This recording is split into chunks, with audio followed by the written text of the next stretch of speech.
Shalom. Shalom. All praises to Yahweh, Bashim Yahushai, Bashim Rakakwadash. Double honors to the apostles and the elders of Great Millstone and Ruwell, and peace and salutations to the full elect. This is just a video. I think I'm just going to this is just going to be part one. I'm just going to go over Wisdom of Solomon, the third chapter, because I believe it was Elder Yashawamba who did a video recently going into, basically it was talking about the mind of the wicked, how these elites think, how the wicked think. And he was going into Wisdom of Solomon, the second chapter. When you read the first verse, it says, "For the ungodly said, reasoning with themselves, but not all right. Our life is short and tedious, and in death of a man there is no remedy. Neither was there any man known to have returned from the grave." So, basically, this chapter goes over the mind and the actions of the wicked. What we just read, verse 1, basically they have that YOLO spirit. All right, do whatever you want. They don't have faith in the word.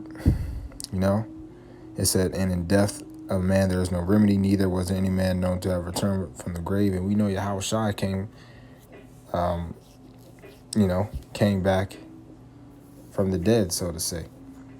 You know what I mean? So they don't believe in these words, man. They don't got faith. They don't have the faith. But this just goes into the mindset of the wicked. But what I like is the next chapter. I just finished reading it, and I wanted to go into a few verses in here. It goes into the mindset of the elect, all right, of the righteous. So I'm just going to read a few verses and break it down, and Lord's willing, it's edifying. All right, so this is Wisdom of Solomon 3:1. It says, "But the souls of the righteous are in the hand of the Most High, and there shall no torment touch them." All right, so the souls of the righteous are in the hands of the Most High. And Lord's willing, we are the righteous. All right, and the righteous right now are the elect, because technically Israel is the righteous, the so-called blacks, Latinos, Native Americans. The majority of them, 2/3 are wicked right now. All right, so they're not the righteous. The righteous is the elect within the nation of Israel. And no torment's going to touch us, basically meaning that the Lord is going to deliver us in that day when all hell breaks loose. The Lord, that's what we're fighting for, to be delivered, to escape. Although it may be close, we may have to go through uncomfortable situations like being put, maybe in a concentration camp or being captured, just put in jail. But at the end of the day, the Lord's going to protect us, man. All right? He's going to protect us. And even if Esau, Edom do try to torture us, the Lord can have it so that we lose our sense, we don't feel pain no more. Or he can show us a vision as they're trying to do it. You know what I'm saying?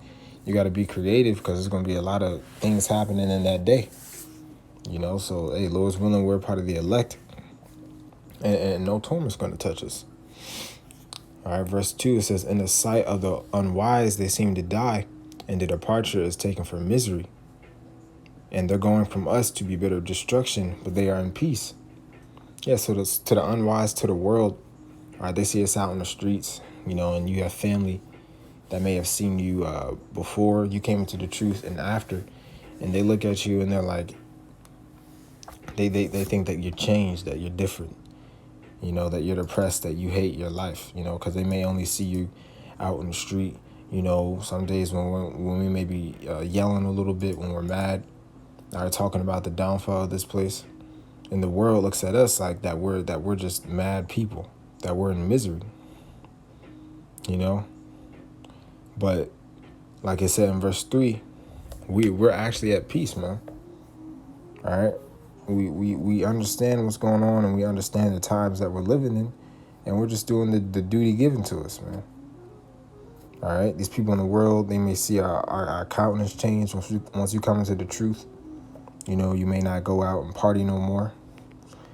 So that's why I say that departure is taken from misery. Yeah, our departure from this goddamn world, man.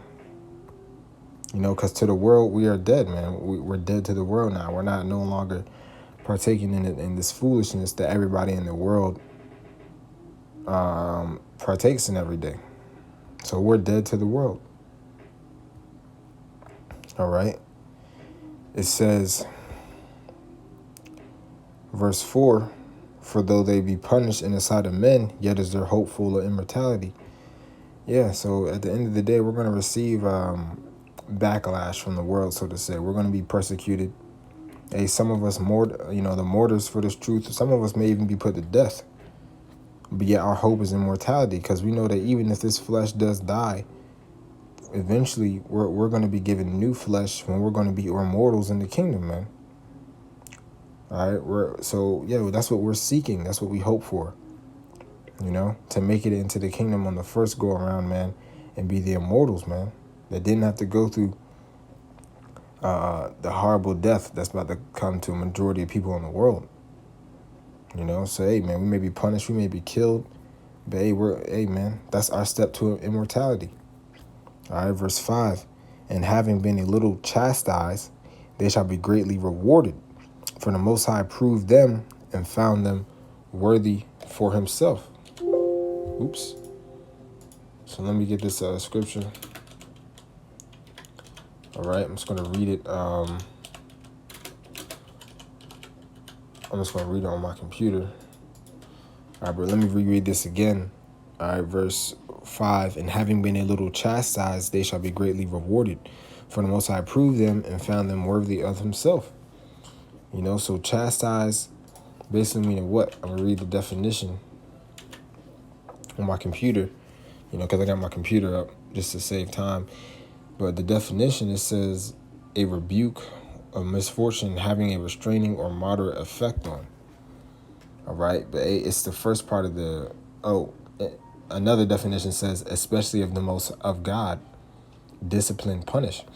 So the Lord, all right, the Most High, Yahweh Bashim Yahushai, will discipline us sometimes. Sometimes we may go off, we may sin, because we still do sin. So sometimes we may go off, and the Lord will chastise us, man. He will give us certain punishments. And hey, he might just give us, certain punishments anyway, because we're in hell. And we did stuff in our past life. But regardless, those are all trials and tribulations that the Lord sends to us to overcome. All right. That's why it says, for the Most High proved them and found them worthy for himself. So hey, if we overcome these obstacles, that the Lord may put on our way, these different trials and tribulations that we may go through, getting chastised from the Lord, that means that the Lord found us worthy for himself, man. Because the Lord's not going to take you without proving you. But we just read you got to be chastened of the Lord in order to be found worthy of him, man. So that's why we fight. That's why we thug it out, so to say. Because this is all so that we can prove ourselves to Yahweh Bashim Yahushai. All right. So verse 6 says, as gold in the furnace hath he tried them and received them as a burnt offering. So just like gold has to go through its refining stage in the furnace before it becomes pure, that's what we're going through right now, a refining stage. All right. And then eventually we're going to be made pure in the sight of Yahweh Bashim Yahushai. All right. We're going to have, he's going to see that we're faithful, man. Like the scriptures say, be faithful unto death. All right, verse 7. Let me see.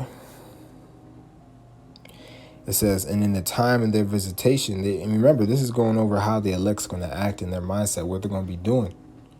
So we got to take these scriptures and apply it to ourselves, man. It says, and in the time of their visitation, they shall shine and run to and fro like sparks among the stubble. And this is prophecy, man. All right. This is a prophecy of what? Spiritual power that we're going to get. And visitation. What's visitation? That's when the Yahweh Shah comes back on the chariots. That's what it says in the time of their visitation. Because the Lord's going to visit the earth that he made. And they shall shine and run to and fro like sparks among the stubble. And like I said, that's spiritual power, man. That's super speed. Like sparks among the stubble. All right. So hey, that's a scripture on spiritual power, man. And Lord's willing, that's gonna be us, man. We're gonna that that's a prophecy. because prophecy means to say before. So technically, that's a prophecy, because all prophecy means, like I said, is say before, man. And we read in Revelation, the last chapter, 22. I forget what verse. I think it was verse 16. But it says, "These are they which kept the sayings of the book." Hey, so what? Hey, Lord's willing, we'll the elect, the 144,000. We're gonna fulfill these very words that we're reading. It says, "They shall judge the nations," and I'm only gonna read like two more. It says, "They shall judge the nations and have dominion over the people, and the Lord shall reign forever. They that put their trust in him shall understand the truth, and as such be faithful in love shall abide with him. For grace and mercy is to his saints, and he hath care for his elect." So, hey, that's what we're fighting for, man. To have the mercy, to have mercy from Yahweh Bashem Yahushai, man, and for the Lord to treat us as his elect and have care. All right, he's going to care for us, man. And like I said in verse 8, man, we're going to judge the nations and have dominion over the people. So that cuts everybody talking about the Most High is all love. All right, we clearly just read that the Lord is going to put us in a position to be over people, to be over the nations, man. And this only applies to the Israelites. So you people over there talking about everybody are equal is wrong. We clearly just read something contrary to that. All right. But hey, let me just read verse 10. It says, "But the ungodly shall be punished according to their own imaginations, which have neglected the righteous and forsaken the Lord." So that's the punishment of the wicked, man. In the previous chapter, we were reading, the wicked and their mindset and what they're going to do, how they think, and this is the punishment, for their deeds, man. They're going to be punished according to their own imaginations. So they're going to have their own plans backfire on them. All right, they neglected the righteous and forsaken the Lord, So they put all their trust in themselves, man. They're prideful beings, man. That's why they're going to be destroyed ultimately, But like I said, I just wanted to read a few chapters in here because I was reading this chapter and it was edifying.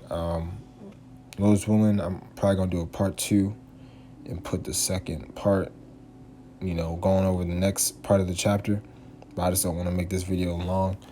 So with that, Lord's willing, this was edifying. All praises to Yahweh, Bashem Yahushai, Bashem Rakakwadash.